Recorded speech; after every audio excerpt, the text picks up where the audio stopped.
Morning students. तो आज हम हमारा टॉपिक स्टार्ट करेंगे डिमांड। ध्यान देंगे, इस डिमांड टॉपिक को पढ़ते टाइम पर आपको मोस्टली अपने आप को कंज्यूमर समझना, उपभोक्ता समझना, उपभोक्ता समझकर ही व्यवहार करना है। आप अपने आप को उपभोक्ता समझेंगे, कंज्यूमर समझेंगे तो ये टॉपिक आपके लिए बिल्कुल इजी होगा। वाइल अगर आपने इसको केवल थ्योरी बुक्स किताबों में पढ़ने की कोशिश करी तो ये टॉपिक बहुत टफ पड़ जाएगा आप लोगों के लिए। इतना ज़्यादा टफ टॉपिक नहीं है, समझदारी से समझेंगे बड़े हमें बहुत आसानी से याद हो जाएगा। तो स्टार्ट करते हैं हम हमारा डिमांड यानी कि मांग के टॉपिक के साथ। तो मांग होती क्या है, पहले तो इसी प्रश्न का उत्तर दे लेते हैं। What do you mean by demand? Demand की डेफिनेशन क्या है? डिमांड ये है कि एक निश्चित समय, दो फैक्टर होते हैं इसमें, एक तो है निश्चित समय यानी कि फिक्स टाइम, एक निश्चित समय और एक निश्चित कीमत। कीमत भी फिक्स होती है, प्राइस। एक निश्चित समय और निश्चित कीमत पर कोई भी कंज्यूमर, आप भी कंज्यूमर है, मैं भी कंज्यूमर हूं, हम सभी इसके अंदर कंज्यूमर है। कोई भी कंज्यूमर, कोई भी व्यक्ति, कोई भी स्त्री पुरुष किसी वस्तु की, कोई भी कमोडिटी की कितनी क्वांटिटी लेना चाहता है उसे हम उसकी डिमांड कहते हैं। मान लीजिए कंज्यूमर ए एप्पल खरीदने के लिए गया, उसने कहा भाई 1 किलो एप्पल दे दो, ये 1 किलो इसकी डिमांड है। बी गया, बी ने कहा 2 केजी 2 किलो एप्पल दे दो। सी ने कहा भाई कि मेरे को तो 1.5 किलो ही काफी है। डी ने कहा मुझे आधा किलो ही दे दो। ई गया, ई ने कहा मुझे 5 किलो दे दो। तो ये सभी क्या है, इन सब की डिमांड है। कोई आप मार्केट में कोई फ्रूट चॉकलेट वगैरह लेने के लिए गए, मुझे 1 डेयरी मिल्क दे दो, मुझे 2 पल्स दे दो, मुझे 2 किटकैट दे दो, मुझे 5 पर्क दे दो। तो इस तरीके से आपकी अलग अलग डिमांड होती है। तो एक निश्चित समय और निश्चित कीमत पर, एक फिक्स टाइम और फिक्स प्राइस पर कंज्यूमर किसी भी कमोडिटी की जितनी भी क्वांटिटी, किसी वस्तु की जितनी भी इकाइयां खरीदना चाहता है उसे उस व्यक्ति की मांग कहते हैं। Demand rights, demand means a particular commodity that a consumer desire to purchase, खरीदना चाहता है, desire to purchase at a fixed time, at a fixed time period, at a fixed time and a fixed price, एक निश्चित कीमत और निश्चित price की समय पर किसी वस्तु की जितनी भी इकाइयां उपभोक्ता खरीदना चाहता है, वह व्यक्ति खरीदना चाहता है, वह उसकी मांग कहलाएगी। चलिए मांग के बाद अब हम इसको और डिटेल में पढ़ने के लिए चलते हैं। डेफिनेशन के बाद मांग को प्रभावित करने वाले कारक। उससे पहले मैं आपको बता दूं मांग की उत्पत्ति किससे हुई है। मांग जो एक कंज्यूमर होता है ना, वो किन किन चीजों को लेकर जाता है अपने साथ जब कोई माल खरीदने के लिए वो बाजार में जा रहा है। आप मार्केट में अपने लिए, आप रेस्टोरेंट में आपके लिए पिज्जा ऑर्डर करने के लिए गए तो आप अपने साथ 5 चीजें लेकर गए हो। अगर वो 5 चीजें आपके साथ हैं तो आपको हम कहेंगे कि आप उसकी डिमांड कर सकते हो। और अगर उन 5 चीजों में से कोई भी चीज नहीं है आपके पास तो आप उनकी डिमांड नहीं कर सकते। यानी कि मांग के लिए आवश्यक कारक, मांग को निर्धारित करने वाले कारक। तो देखिए मांग को 3 तत्व सम्मिलित होते हैं इसके अंदर। तो पहला तो तत्व है इसका प्रभावपूर्ण इच्छा।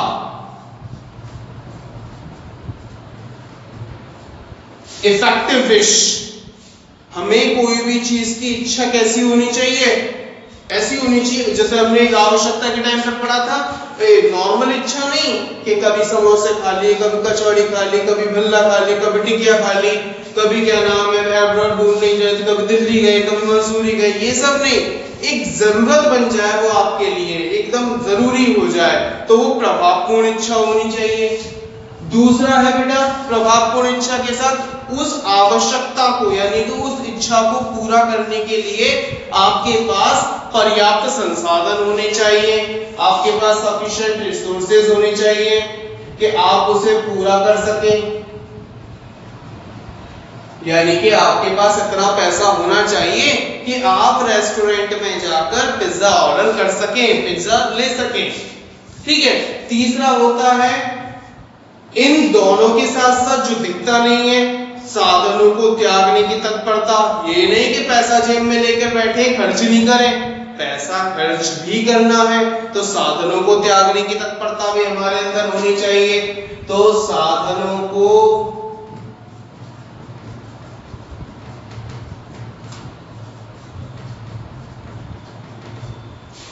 त्यागने की तत्परता। चौथा है वही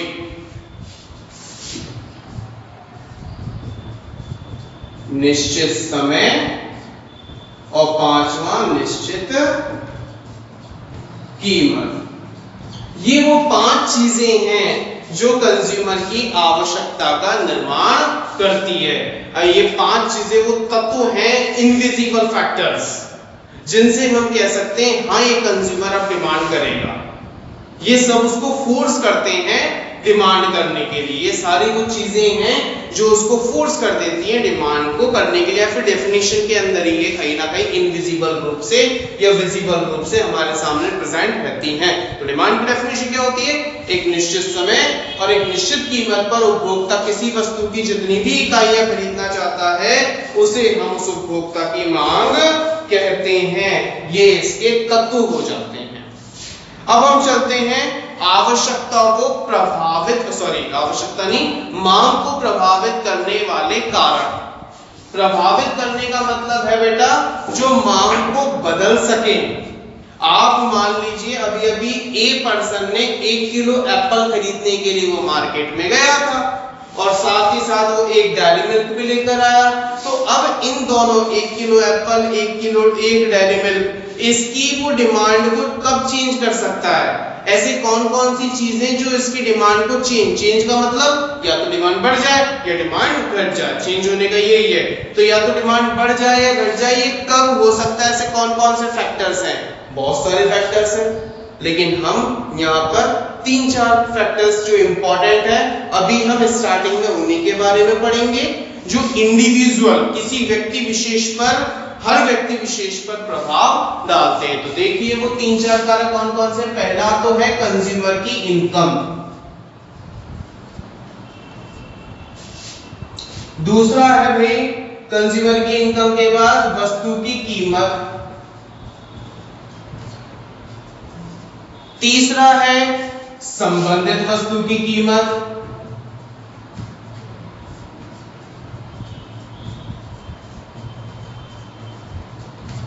प्राइस ऑफ रिलेटेड गुड्स,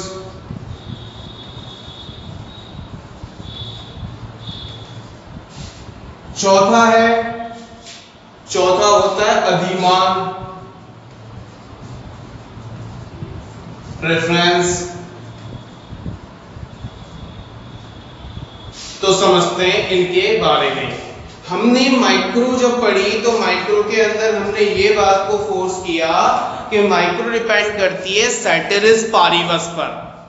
सेटेरिस पारिवस का मतलब होता है अन्य बातें समान रहें, अन्य बातें समान रहे, यानी कि ये सब मांग को प्रभावित करने वाले कारक है। कुछ देर के लिए आप इन्हें बिल्कुल ध्यान रख दीजिए, ठीक है, कंफ्यूजन नहीं होगा जिससे। तो ये मांग को प्रभावित करने वाले कारक है। तो जब हम एक फैक्टर में चेंज करेंगे ना तो बाकी सारे फैक्टर्स को फिक्स रखना होगा, जैसे थे वैसे के वैसे ही रखने होंगे। इस बात पर ध्यान देना, ठीक है। तो सबसे पहले हम सेकंड वाला फैक्टर देखते हैं, कीमत, वस्तु की कीमत। जब हम इसमें सेकंड वाले फैक्टर में कीमत में परिवर्तन करेंगे तो आय, संबंधित वस्तु की कीमत, अधिमान और आगे जो भी है ये वो सारे के सारे फैक्टर्स कैसे रखने? कांस्टेंट, स्थिर, जैसे थे वैसा का वैसा ही। व्यक्ति 20,000 रुपए कमाता है तो 20,000 ही कमाता है। संबंधित वस्तु की कीमत 10 रुपए है तो 10 रुपए ही है। उसकी आदत रुचि फैशन जो है वैसी की वैसी अधिमान के अंदर आती है, आदत रुचि फैशन। तो ये सारी चीजें कांस्टेंट रहनी चाहिए।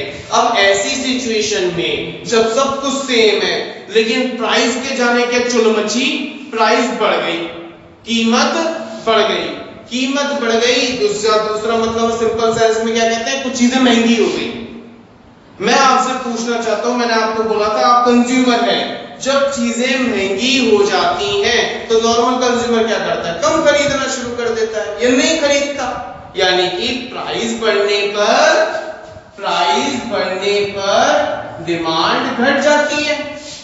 मैं यहां लिख देता हूं कीमत से प्रभावित करने वाले कारकों में कि प्राइस बढ़ने पर डिमांड घट जाती है और प्राइस घटने पर डिमांड बढ़ जाती है। ये कीमत से कारक हो गया और इसी से ही हमने एक नियम पढ़ लिया, मांग का नियम। मांग का नियम मैंने स्टार्टिंग में इस वजह से पढ़ाया क्योंकि अब जो आने वाले सारे लॉज, सारी चीजें हैं वो इस नियम के ऊपर डिपेंड करेगी। कहीं ना कहीं ये नियम जाकर प्रभावी आपको देखने को मिल जाएगा। तो मांग का नियम क्या कहता है, मांग का नियम ये बताता है कि अन्य बातें समान रहने पर, जैसी थी वैसी की वैसी रहने पर, यदि किसी वस्तु की कीमत बढ़ जाती है तो उस वस्तु की मांग घट जाती है और यदि उस वस्तु की कीमत घट जाती है तो उस वस्तु की मांग बढ़ जाती है। I am repeating, if there is no change in other factors means when other things remain same, demand of a commodity decreases if price increases, demand of a commodity increases if price decreases। Simple सा, एक बात का विशेष ध्यान रहे बेटा, law को अपने मन में भी बोलते हुए, यहाँ पर रीजन और उसका रिजल्ट अलग अलग है। यहाँ पर रीजन क्या है, कारण, कीमत है, कीमत के कारण रीजन है कीमत, कीमत में चेंज हुआ है जिसका रिजल्ट यानी कि परिणाम निकला है मांग में परिवर्तन। ऐसा मत बोल देना मांग कम हो जाती कीमत बढ़ जाती है, ऐसा नहीं। आप बोलेंगे प्रॉपरली कि भाई कीमत घटने की वजह से मांग बढ़ती है। लॉ पूरा कंप्लीट बोले, प्रॉपरली बोले, समझदारी से बोले कि अन्य बातें समान रहने पर यदि किसी वस्तु की कीमत बढ़ती है तो मांग घट जाती है और यदि कीमत घटती है तो मांग बढ़ जाती है। इस बात को बोलेंगे आप लोग, ठीक है। तो ये मांग का नियम हमारे लिए होता है। अब चलते हैं हम पहले वाले फैक्टर की ओर। इस नियम को आपको लास्ट तक, जब तक आपके 12th और इकोनॉमिक्स से आपका रिलेशन खत्म नहीं हो जाता है तब तक आपको इस लॉ को याद रखना है, क्योंकि अब जो आपको टॉपिक्स पढ़ने को मिलेंगे, इवन इससे पहले भी आपने पढ़े वो सारे टॉपिक्स, वो सब आपको हायर स्टडीज तक, कॉम्पिटिटिव एग्जाम्स के अंदर तक देखने को मिलते हैं। ये सारे टॉपिक्स वो हैं जो आपको कंपटीशन एग्जाम्स में भी आएंगे। अगला लॉ हमारे सामने आता है, अब हम इफेक्ट देखेंगे। अभी तक हमने देखा था कि वस्तु की कीमत में परिवर्तन होता है, इससे हमारा बना मांग का नियम। अब हमारे पास अगला आता है कि यदि आय में परिवर्तन हो जाए, हर बार ध्यान रखेंगे जब हम इसको पढ़ रहे हैं तो सेटेरिस पारिकस, अन्य बातें समान रहे, अदर थिंग्स रिमेन सेम वाली, यानी कि अब हम केवल इनकम में चेंज करेंगे, बाकी सारे फैक्टर्स को हमें कैसा रखना है, कांस्टेंट रखना है, जैसे हैं वैसे के वैसे निश्चित रखने हैं। एक कॉमन नॉर्मली अगर मैं आपसे एक क्वेश्चन पूछूं कि भाई आप पहले की तुलना में ज्यादा कमाने लग जाओ, ज्यादा पैसा आ जाए आपके पास, तो क्या करोगे? तुम्हारा आंसर होगा सर ज्यादा खाएंगे पिएंगे, ज्यादा खर्चा होगा, ठीक है। तो यही होता है, इनकम यदि बढ़ जाती है तो डिमांड बढ़ती है, लेकिन इनकम के आधार पर ये क्या नाम है, गिफिन, इनकम के आधार पर गिफिन ने वस्तुओं को दो भागों में बांट दिया। एक तो सामान्य वस्तुएं यानी कि नॉर्मल कमोडिटीज, और एक है निकृष्ट वस्तुएं यानी कि इंफीरियर गुड्स। तो इनकम के आधार पर हमारे सामने आती है सामान्य वस्तुएं और यानी कि नॉर्मल गुड्स, और दूसरी आती है इंफीरियर यानी कि निकृष्ट वस्तु।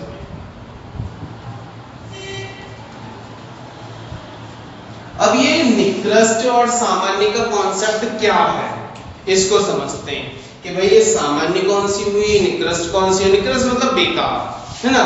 तो ये सब डिपेंड करता है हमारे ऊपर, हमारी फाइनेंशियल सिचुएशन के ऊपर, हमारी वित्तीय स्थिति क्या कहती है। अगर मेरी फाइनेंशियल सिचुएशन ऐसी कहती है कि भाई मुझे मॉल से जाकर कपड़े खरीदने चाहिए, तो वो मेरे लिए सामान्य वस्तु हो जाएगी।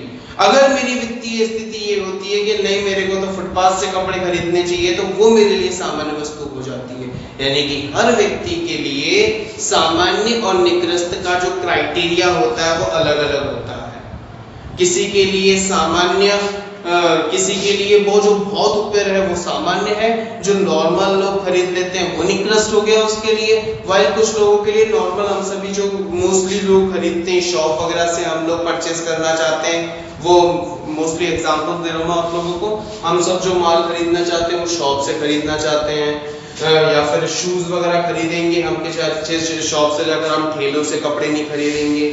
हम क्या नाम है ठेलों पर या फिर फुटपाथ पर बिकने वाले शूज को परचेस करना अच्छा नहीं मानते। ठीक है, हम जो फ्रूट्स खरीदने के लिए जाते हैं तो 2-3 कैटेगरीज डिवाइडेड होती हैं वहां पर, अच्छे स्टिकर लगे हुए, चिट लगे हुए, ये अच्छे वाले सेब हैं, नीचे पड़े हुए बेकार वाले सेब हैं। ठीक है, तो सामान्य और निकृष्ट ये क्राइटेरिया होता है। तो अपने दिमाग में बना लीजिए सामान्य कौन से, निकृष्ट कौन से। अब समझिए आय के आधार पर सामान्य वस्तु में, अभी अभी आपने कहा था और मैंने भी कहा था कि यदि आप ज्यादा कमाने लगेंगे, ज्यादा पैसा आ जाएगा, ज्यादा धन आ जाएगा, तो ऐसी स्थिति में हम लोग सामान्य वस्तुओं की मांग बढ़ा देते हैं। इनकम को हम शो कर रहे हैं यहाँ पर Y से। ठीक है, अगर इनकम बढ़ी तो सामान्य वस्तुओं की डिमांड बढ़ जाती है, और यदि इनकम घटी तो सामान्य वस्तुओं की डिमांड भी घट जाती है। इंफीरियर में उल्टा होता है। निकृष्ट वस्तुएं वे वस्तुएं जिन्हें हम खरीदना नहीं चाहते, परंतु विपरीत या बुरी या बेकार फाइनेंशियल सिचुएशन, वित्तीय स्थिति होने के कारण हम उन्हें खरीद रहे हैं। कोई भी व्यक्ति उन सड़े गले फल को, फुटपाथ से कपड़ों को, पहने उतारे हुए कपड़ों को नहीं खरीदना चाहता, लेकिन ऐसा तो नहीं है वो बिकते नहीं है। यदि उनकी स्टॉल लगी हुई है तो वो बिकते भी हैं, उनके कंज्यूमर भी हैं, तो वो लोग उनको खरीदना चाहते नहीं है, उनकी मन की इच्छा नहीं है, लेकिन वो मजबूरी में खरीद रहे हैं क्योंकि उनके पास धन का अभाव है, पैसा नहीं है उनके पास। और पैसा नहीं है तो ऐसी स्थिति में यदि उनके पास पैसा आ जाए तो वो इन चीजों को तो खरीदना ही नहीं चाहते थे, इस वजह से इनकी डिमांड को वो घटा देते हैं और डिमांड किसकी बढ़ाने लग गए, सामान्य वस्तुओं को खरीदने लग गए। उन्होंने कहा कम खा लेंगे लेकिन अच्छा खाएंगे। जबकि अगर ऐसे लोगों का पैसा और कम हो जाए, कोई आदमी 3000 रुपए महीने कमाता है, उससे हो गया अब तू 1000 रुपए महीने कमा, तो बेचारा क्या करेगा, निकृष्ट वस्तुओं से काम चला रहा था और उनको ही खरीदेगा।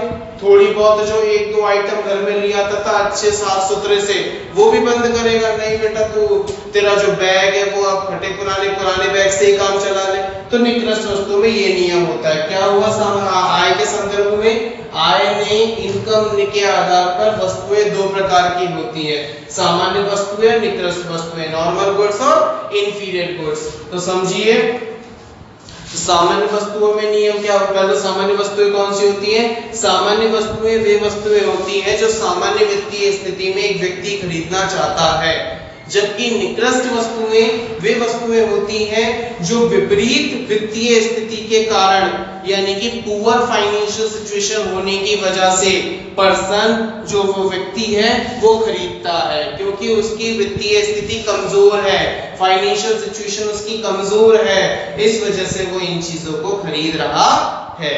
ठीक है, इसमें नियम क्या काम करा भाई कि नॉर्मल वस्तुओं के संदर्भ में अन्य बातें समान रहने पर यदि इनकम बढ़ती है, किसकी, कंज्यूमर की इनकम बढ़ती है तो वो नॉर्मल वस्तुओं की, सामान्य वस्तुओं की मांग बढ़ा देगा, जबकि इंफीरियर की मांग को वो घटा देगा क्योंकि इंफीरियर को यानी निकृष्ट को वो खरीदना नहीं चाहता। जबकि अगर इनकम घट जाती है तो सामान्य वस्तुओं की मांग घटा देगा क्योंकि उसके पास पैसा नहीं बचा, अब वो किसको खरीदना स्टार्ट कर देगा, इंफीरियर घटिया क्वालिटी की चीजों से अपना काम चलाना वो शुरू कर देता है। ठीक है, तो ये हमारा सामान्य और निकृष्ट के बारे में हो गया। अब इसके डायग्राम्स वगैरह भी होते हैं, अभी आगे वाले टॉपिक्स में ये हमारे पास आएंगे। अभी हम जितना समझ रहे हैं सफिशिएंट है, एक और बार मैं इनका रिवीजन लूंगा अभी, ठीक है। अगला आता है तीसरे नंबर पर हमारे संबंधित वस्तुओं की कीमत। अब संबंधित वस्तुएं कौन कौन सी होती हैं, क्या क्या होती हैं, जरा इनके बारे में भी पढ़ लेते हैं कि संबंधित वस्तुएं दो प्रकार की होती हैं। There are two types of related goods जिनका प्राइस से रिलेशन होता है। ऐसी दो तरह की कमोडिटीज होती हैं। वो कमोडिटीज कौन कौन सी हैं, जरा देखिए बोर्ड की तरफ। एक तो है स्थानापन्न वस्तुएं,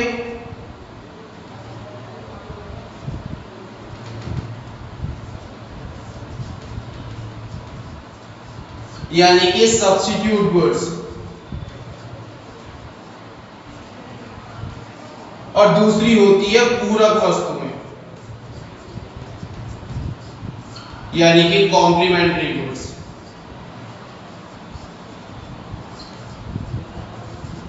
सामान्य वस्तुएं और निकृष्ट वस्तुएं, यानी कि सामान्य निकृष्ट नहीं, स्थानापन्न वस्तुएं, पूरक वस्तुएं, सब्स्टिट्यूट गुड्स और कॉम्प्लीमेंट्री गुड्स। अब सब्स्टिट्यूट गुड्स और कॉम्प्लीमेंट्री गुड्स का कॉन्सेप्ट हमारे लिए क्या कहता है, समझिए। पहले तो स्थानापन्न वस्तुएं कौन सी होती है। स्थानापन्न वस्तुएं वे वस्तुएं होती हैं जिन्हें हम एक वस्तु के स्थान पर अब जब हम दूसरी वस्तु को उपभोग करके हमारी आवश्यकता को संतुष्ट करने लग जाए तो वो स्थानापन्न वस्तु कहलाती है। आइसक्रीम के बहुत सारे फ्लेवर होते हैं, तो वो सारे एक दूसरे के क्या है, स्थानापन्न है। चॉकलेट ही नहीं मिली तो स्ट्रॉबेरी ले लो, ठीक है, वनीला ले लो। मैं ज्यादा आइसक्रीम क्या मिलती नहीं है खाने को, तो इस वजह से कम ही आइसक्रीम के नाम जानता हूँ। पाव भाजी ले लो। लैपटॉप की जगह पर हम लोग क्या ले सकते हैं, लैपटॉप में बहुत सारे वर्जन्स आते हैं। चाय की जगह कॉफी पी लो, ठीक है। शर्ट की जगह टी शर्ट पहन लो, शर्ट के अलग अलग कलर, यानी ये सब एक दूसरे के सब्स्टिट्यूट हैं। यानी कि आप मेरी जगह किसी और से भी पढ़ सकते हैं जो इको अच्छी पढ़ा लेता हो। जब हम एक वस्तु की अनुपस्थिति में अपनी आवश्यकता को दूसरी वस्तु से संतुष्ट कर सकें, उस वस्तु के अंदर भी वो काबिलियत हो कि हमारी आवश्यकता को कुछ हद तक पूरा कर सके, तो ऐसी वस्तुएं स्थानापन्न वस्तुएं कहलाती है। चाय कॉफी का बहुत पुराना एग्जाम्पल है जो हमारी बुक्स में बहुत पहले से सालों से दिया जा रहा है, किन्स के समय से दिया जा रहा है। तो अब हम देखते हैं कि क्या है सब्स्टिट्यूट गुड्स, इसमें लॉ क्या वर्क करता है। अब वही लॉ ऑफ डिमांड, कीमत के अनुसार कीमत बढ़ी डिमांड घटी, कीमत घटी डिमांड बढ़ी, उसको ध्यान रखेंगे आप लोग। ए और बी ये क्या है, दो स्थानापन्न वस्तु है। ए और बी दो स्थानापन्न वस्तु हैं। ए की प्राइस कुछ थी, वो उस समय पर डिमांड की जा रही थी डी। ए की क्या हुई और इस समय पर इसकी डिमांड की जा रही थी कुछ, फॉर एग्जांपल इसकी 100 और इसकी भी 100 थी। क्या हुआ कि ए की प्राइस बढ़ गई। ए क्या हुआ, ए और बी एक दूसरे के स्थानापन्न है और ए की प्राइस बढ़ गई है। एक वस्तु जो है बढ़ गई है। लॉ ऑफ डिमांड क्या कहता है, जिसकी प्राइस बढ़ जाए उसकी डिमांड कम कर दो। तो इसका रिजल्ट क्या हुआ, ए की प्राइस बढ़ी तो ए की डिमांड घट गई, तो वो डिमांड कहां पर जाकर एडजस्ट होगी। ये फॉर एग्जांपल दूसरी डिमांड क्या बनी 50 और इसका रिजल्ट क्या निकला, ये 100 की जगह हो गई 150। इसकी जो प्राइस थी वो तो सेम है, इसने तो अपनी प्राइस में चेंज ही नहीं किया, इसको तो जबरदस्ती बेनिफिट मिल गया, ठीक है, इसको तो फ्री फोकट का बेनिफिट मिल गया। जैसे सैमसंग मोबाइल फोन ने अपनी प्राइस बढ़ाई, तो उस बढ़ी हुई प्राइस को देखते हुए MI, Realme जो भी कम प्राइसेस के मोबाइल फोन थे उनको वैसे ही बेनिफिट हो गया। जो सैमसंग के कस्टमर थे, जो सैमसंग को उस प्राइस पर नहीं खरीद सकते, उन्होंने अब MI और बाकी सारे फोन्स को खरीदना स्टार्ट कर दिया। तो ये क्या होता है हमारे लिए, ये मार्केट में चलता है जब एक कमोडिटी की कीमत, यानी लॉ क्या बना, स्थानापन्न वस्तुओं का नियम ये है, अन्य बातें समान रहने पर यदि किसी एक वस्तु की कीमत बढ़ती है तो दूसरी स्थानापन्न वस्तु की मांग बढ़ जाती है, और यदि एक स्थानापन्न वस्तु की कीमत घटती है तो दूसरी स्थानापन्न वस्तु की मांग घट जाती है। ये इसके अंदर नियम काम करता है। अब आते हैं पूरक वस्तुओं की। पूरक वस्तुएं वे वस्तुएं जो एक दूसरे के लिए अत्यंत आवश्यक हैं, एक के बिना दूसरे का उपयोग किया ही नहीं जा सकता। जैसे बाइक में अगर पेट्रोल ना हो तो बाइक हम चला ही नहीं सकते। अगर पेट्रोल की प्राइस बढ़ेगी तो बाइक चलाने की जो रेट है वो घट जाएगी। ठीक है, तो अगर पेट्रोल की प्राइस बढ़ी तो इसकी डिमांड क्या हो गई, इसकी डिमांड तो ऑटोमेटिकली घटी, यानी कि ये तो लॉ ऑफ डिमांड के अकॉर्डिंग हो गया। वाइल बी वाली कमोडिटी की डिमांड भी घट गई, क्योंकि ए की एब्सेंट में बी का यूज नहीं हो सकता। Both are compulsory for each other, दोनों एक दूसरे के लिए अत्यंत आवश्यक है इस वजह से। ठीक है, तो पूरक वस्तुओं का नियम क्या हुआ, अन्य बातें समान रहने पर यदि एक पूरक वस्तु की कीमत बढ़ती है तो दूसरी पूरक वस्तु की मांग घट जाती है, यदि एक पूरक वस्तु की कीमत घटती है तो दूसरी पूरक वस्तु की मांग बढ़ जाती है। ठीक है, अब हम चौथे वाले फैक्टर पर चलते हैं, अधिमान। अधिमान में आदत, रुचि, फैशन, ये सारी चीजें आती हैं। कोई चीज फैशन में चल रही है तो हम उसे खरीदेंगे, कोई चीज हमारे लिए आदत बन गई है तो हम उसे खरीदेंगे। ठीक है, तो यानी कि कहा गया है यदि प्रेफरेंस फेवरेबल है, there is favourable change in preference, तो डिमांड बढ़ जाती है, और अनफेवरेबल चेंज होता है उस कमोडिटी के रिगार्डिंग तो वो डिमांड घट जाती है। तो ऐसे करके मुख्य रूप से 4 कारक होते हैं जिनके बारे में और डिटेल में प्रभावित करने वाले कारकों के अंदर अब हम और पढ़ेंगे। ठीक है, जल्दी लिया है, हो सकता है आप लोगों को कम समझ में आया हो, फिर से रिवीजन होगा इसी टॉपिक का, एक और बार आने वाला है, प्रेशर लेने की जरूरत नहीं है अपने ऊपर। और समझ में आया बहुत ही अच्छी बात है, डाउट हो आप लोग वापस रिपीट कर दो, पूछ लेंगे आप। तो डिमांड क्या थी, एक निश्चित समय और एक निश्चित कीमत पर किसी वस्तु की एक उपभोक्ता जितनी भी इकाइयां खरीदना चाहता है उसे हम उसकी मांग कहते हैं, डिमांड कहते हैं। चलिए, बहुत अच्छी बात है। अब आगे बात बढ़ाते हैं हम लोग, मांग का नियम भी हमने पढ़ा। मांग का नियम क्या था, अन्य बातें समान रहने पर यदि किसी वस्तु की कीमत बढ़ती है तो मांग घट जाती है, और यदि कीमत घटती है तो मांग बढ़ जाती है। यह मांग का नियम हो गया। अब 2-4 सबसे पहले आता है मांग अनुसूची, या फिर उससे पहले आ जाता है मांग के प्रकार। मांग 2 प्रकार की होती है बेटा, व्यक्तिगत मांग और बाजार मांग। मान लीजिए मार्केट में ये 4 लोग हैं, चारों का नाम है ए, बी, सी और डी। ए, बी, सी, डी, ये लोग क्या कहे मार्केट में, ये लोग 50 रुपए किलो के हिसाब से कोई चीज खरीदने के लिए जाते हैं। ठीक है, ए ने कहा कि मुझे 1 किलो दे दो, बी ने कहा 2 किलो दे दो, सी ने कहा मुझे 2 किलो दो, डी ने कहा भैया मेरे को भी 1 किलो ही दे दो।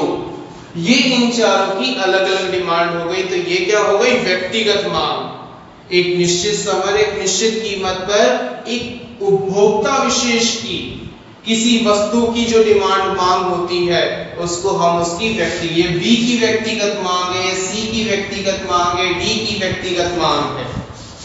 जबकि बाजार मांग क्या है, मार्केट में जितने भी कंज्यूमर प्रेजेंट हैं, जितने भी कंज्यूमर है मार्केट में, उन सब की डिमांड का टोटल ही मार्केट डिमांड एक निश्चित समय, एक निश्चित कीमत पर बाजार में उपस्थित समस्त उपभोक्ताओं द्वारा किसी वस्तु की जितनी मांग की जाती है उसे हम बाजार मांग कहते हैं। तो 1 किलो, 3 किलो, 3 और 2 5.5 और 6.5 किलो टोटल क्या हो गई, मार्केट डिमांड हो गई। ठीक है, तो व्यक्तिगत मांग एक निश्चित समय और एक निश्चित कीमत पर किसी वस्तु की एक उपभोक्ता द्वारा जितनी भी इकाइयां खरीदना चाहता है, खरीदने के लिए प्रस्तुत होता है, उसे हम उसकी व्यक्तिगत मांग कहते हैं। जबकि बाजार मांग एक निश्चित समय निश्चित कीमत पर बाजार में उपस्थित समस्त उपभोक्ताओं द्वारा किसी वस्तु की जितनी भी इकाइयां खरीदने के लिए प्रस्तुत हुए हैं, वह उन सब इकाइयों का योग ही कहलाता है बाजार मांग। अगला टॉपिक आता है मांग अनुसूची या फिर यूं कहें मांग तालिका। मांग अनुसूची या मांग तालिका यानी कि डिमांड टेबल अनुसूची।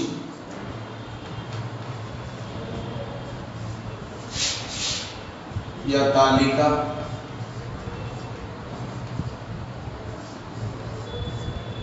एक टेबल होती है, यह एक तालिका है, यह एक टेबल है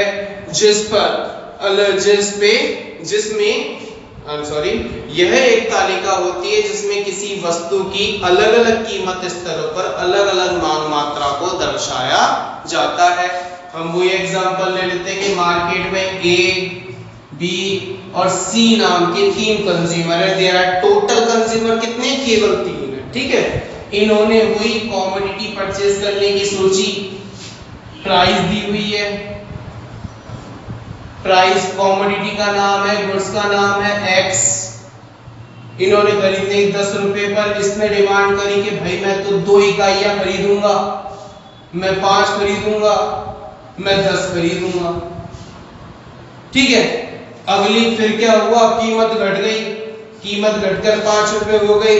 इसने कहा अब मैं 5 इकाइयां खरीदूंगा, इसने कहा मैं 10 इकाइयां खरीदूंगा, इसने कहा मैं 15 इकाइयां खरीदूंगा।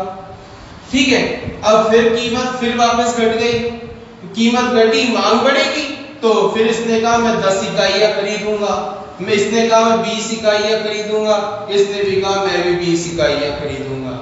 तो मांग तालिका क्या हुई बेटा?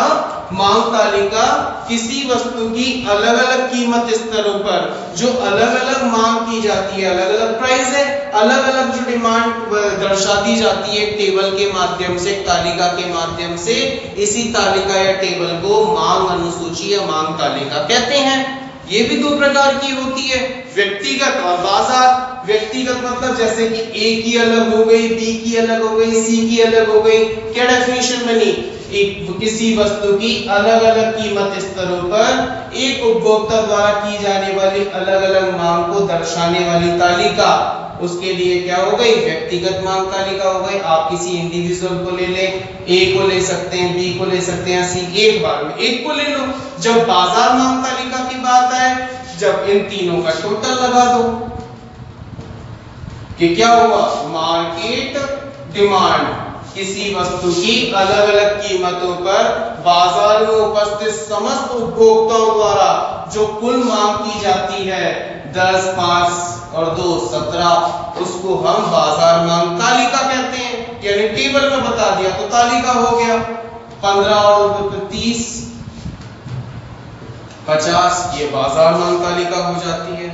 ठीक है, नेक्स्ट टॉपिक आता है हमारे पास मांग वक्र। अब इसी को वक्र के माध्यम से दर्शा दिया है।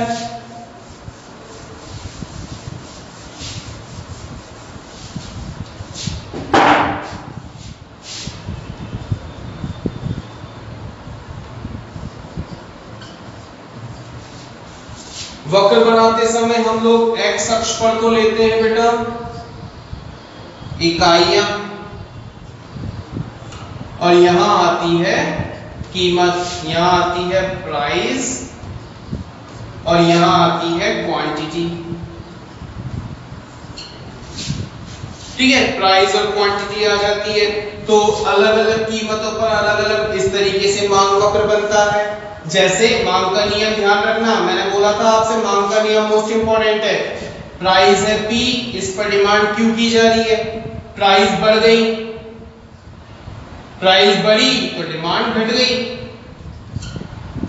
प्राइस एरो का साइन लगा देंगे कि प्राइस बढ़ी है, डिमांड घट गई है, और प्राइस घट गई है तो प्राइस घट गई तो डिमांड बढ़ गई। तो ये डिमांड कर्व हो गया या मांग वक्र हो गया। मांग वक्र वह वक्र है जो किसी वस्तु की अलग अलग कीमत स्तरों पर अलग अलग मांग मात्रा को दर्शाता है। Demand curve is a curve which shows different demand quantity on different price level. ये मांग वक्र हो गया। ठीक है, ये छोटी छोटी सी डेफिनेशंस हैं जो हमारी बुक में चैप्टर नंबर 3 पेज नंबर 22 और 23, पेज नंबर 22 और 23 पर हमें मिल जाता है। ठीक है, आज हम इतना ही पढ़ेंगे। आगे हमारा जो टॉपिक आएगा वो हम नेक्स्ट वीडियो में अगली बार पढ़ेंगे। उसमें हम थोड़ा बहुत बुक्स का यूज भी करेंगे, या फिर आप लोगों के पास थोड़ा बहुत नोट्स का मैटर होना चाहिए, या फिर आप मेरे से पहले बुक तो एटलीस्ट आप यूज करें, क्योंकि थोड़ा बहुत आपको हेल्प मिलती रहेगी। पढ़ते रहेंगे आप लगातार तो आपको बेनिफिट होता रहेगा। अब मुझे उम्मीद है आप लोगों ने नोट्स बनाना स्टार्ट कर दिया होगा, जिससे आप लोगों को आगे पढ़ने में आसानी रहे। तो उसको भी आप लोग अपने दिमाग में बैठा लें। कोई भी डाउट हो आप मेरे से डिस्कस कर सकते हैं। बुक्स का PDF मेरे पास अवेलेबल